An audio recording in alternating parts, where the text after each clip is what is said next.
দূরে এবং কাছে, দেশে এবং প্রবাসে যে যেখান থেকে দেখছেন শুনছেন সকলের প্রতি সালাম। আসসালামু আলাইকুম ওয়া রাহমাতুল্লাহি ওয়া বারাকাতুহু। আজকে খুবই গুরুত্বপূর্ণ কয়েকটি বিষয় নিয়ে আলোচনা করব। মনোযোগ সহকারে শুনবেন, অবশ্যই আপনার ফায়দা হবে, আমারও ফায়দা হবে ইনশাআল্লাহ। নবীজি সাল্লাল্লাহু আলাইহি ওয়াসাল্লাম ইরশাদ করেছেন, মান সাল্লা আলাইয়া ফি কুল্লি ইয়াউমিন খামসা মিআতা মাররা লাম ইফতাকির আবাদান। নবীজি সাল্লাল্লাহু আলাইহি ওয়াসাল্লাম ইরশাদ করেছেন, যে ব্যক্তি প্রতিদিন আমি নবীর উপরে 500 বার দরুদ শরীফ পাঠ করবে, ওই ব্যক্তি কখনো ফকির হবে না, ওই ব্যক্তি কখনো মিসকিন হবে না, ওই ব্যক্তিকে দুনিয়ার ভিতরে পৃথিবীর জমিনে কোনো মানুষের নিকটে হাত পাততে হবে না, কোনো মানুষের নিকটে মাথা নত করতে হবে না। সুবহানাল্লাহ। তাহলে ছোট্ট একটি আমল, যে আমল যদি আমি করি তাহলে আমাকে মানুষের কাছে নত হতে হবে না, মানুষের কাছে হাত পাততে হবে না। এই গুরুত্বপূর্ণ আমল আমরা অবশ্যই করব। প্রতিদিন 500 বার আমরা নবীজি সাল্লাল্লাহু আলাইহি ওয়াসাল্লামের উপরে দরুদ শরীফ পাঠ করব। আল্লাহ রাব্বুল আলামিন আমাদেরকে তৌফিক দান করুন।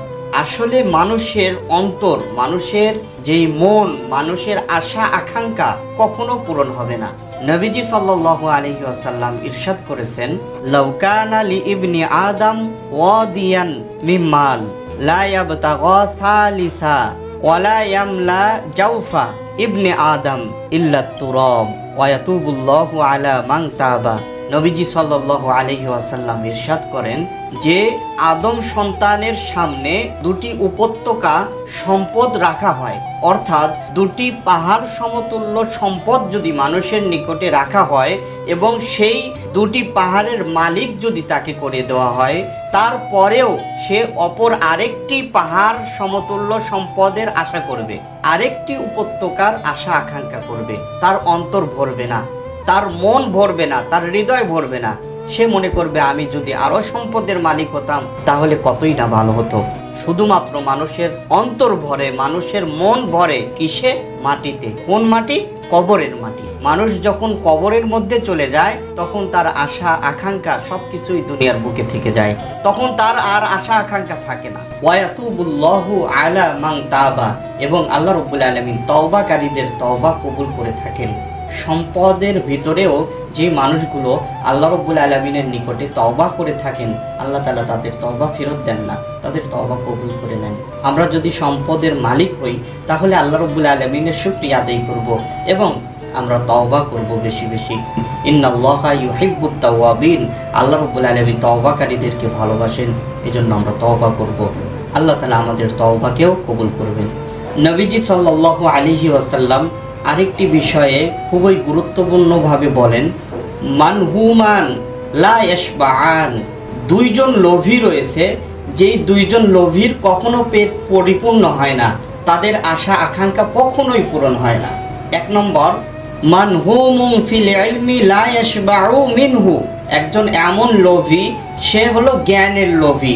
সে যতই জ্ঞান অর্জন করে সে মনে তৃপ্তি পায় না, আরও জ্ঞান অর্জন যদি করতে পারতাম তাহলে আরও আমি তৃপ্তি পেতাম। এইভাবে জ্ঞান অর্জন করে সে কখনো তৃপ্তি হতে পারে না, সে জ্ঞানের লোভী। আরেকজন হচ্ছে মানহুমুন ফিদ দুনিয়া লা ইয়াশবাউ মিনহা, আরেকজন হচ্ছে দুনিয়ার লোভী। যত টাকা পয়সার মালিক হোক না কেন, যতই সম্পদের মালিক হোক না কেন, তার অন্তর কখনো ভরে না, সে কখনো পরিতৃপ্ত হতে পারে না।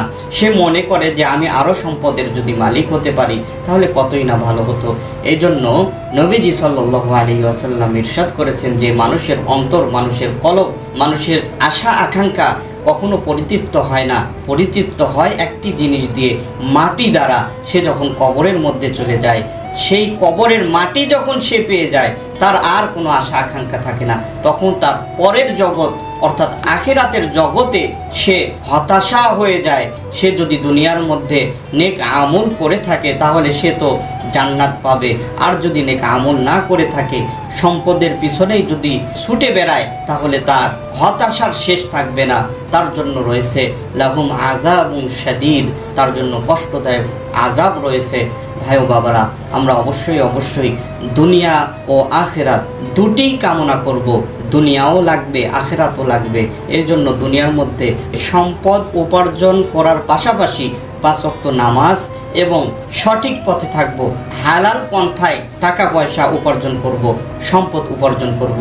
আল্লাহ রাব্বুল আলামিন আমাদেরকে সঠিক জ্ঞান বুঝদান করুক, সে অনুযায়ী আমল করার তৌফিক দান করুক। আমিন। আসসালামু আলাইকুম ওয়া রাহমাতুল্লাহি ওয়া বারাকাতুহু।